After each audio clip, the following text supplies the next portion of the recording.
Welcome to Crashcast Java, your go-to podcast for all things Java. I'm Victor, and joining me today is Sheila. We're excited to dive into a topic that's been making waves in the Java community, GraalVM. Sheila, can you give our listeners a quick introduction to what GraalVM is? Absolutely, Victor. GraalVM is like the Swiss Army knife of the Java world. It's a high-performance runtime that not only runs Java applications but also supports multiple programming languages. It was first introduced by Oracle in 2018, and it's definitely still relevant today. In fact, its popularity has been growing steadily among developers and enterprises alike. That's a great analogy, Sheila. So it's not just for Java then. Can you elaborate a bit on its versatility?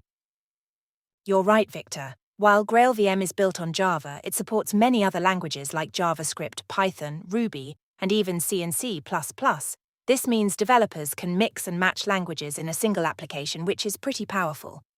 But what really sets GraalVM apart is its ability to compile Java applications to native executables, significantly improving startup time and reducing memory usage.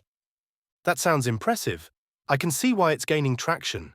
Can you break down the core components of GraalVM for our listeners? Certainly. At its heart, GraalVM has three main components.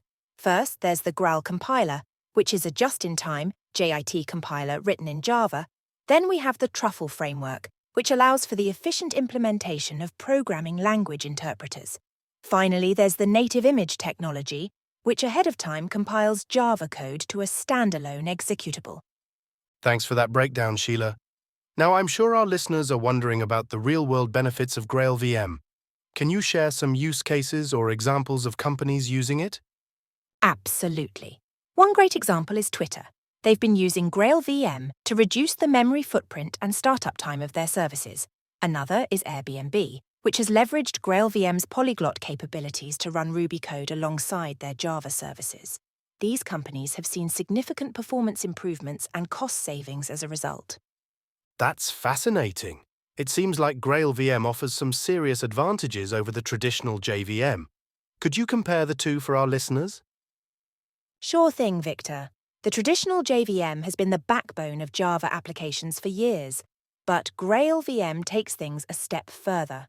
While both can run Java code, GraalVM offers faster startup times, lower memory usage, and the ability to create native executables. This is particularly beneficial for microservices and serverless applications where quick startup and low resource usage are crucial. However, it's worth noting that the traditional JVM still has its place, especially for long-running applications where its adaptive optimization can shine. That's a great comparison, Sheila. Now, as with any technology, I'm sure there are some pitfalls to watch out for. What are some common challenges developers face when working with GraalVM? You're absolutely right, Victor. One of the main challenges comes with native image compilation. Some Java features like reflection, dynamic class loading, and JNI, Java Native Interface, require special configuration in GraalVM. This can be a bit of a learning curve for developers used to the traditional JVM. Another challenge is that not all Java libraries are compatible with GraalVM's native image feature out of the box. Developers often need to provide additional configuration or even modify their code to make it work. Those are important points to keep in mind. Do you have any best practices to share for developers looking to adopt GraalVM? Definitely. First and foremost, start small. Don't try to migrate your entire application to GraalVM at once. Begin with a simple module or microservice to get familiar with the technology. Secondly, make use of GraalVM's compatibility tools like the tracing agent, which can help identify issues with native image compilation. Lastly, stay up to date with the GraalVM community and documentation, as the technology is evolving rapidly and new features and improvements are constantly being added. Great advice, Sheila. As we wrap up, could you list 3 advanced topics that our listeners might want to explore further in relation to GraalVM and Java? Absolutely, Victor. For those looking to dive deeper, I'd recommend exploring these 3 areas. First, GraalVM's polyglot debugging capabilities, which allow debugging across different languages in a single application. Second, the intricacies of AOT, ahead-of-time compilation, and how it differs from JIT compilation. And third, GraalVM's support for LLVM bitcode, which opens up possibilities for running languages like Rust or C++ alongside Java. Thank you, Sheila, for this insightful discussion on GraalVM.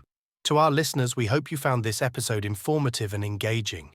If you're interested in learning more about Java and cutting-edge technologies like GraalVM, be sure to subscribe to Crashcast Java. Until next time, happy coding.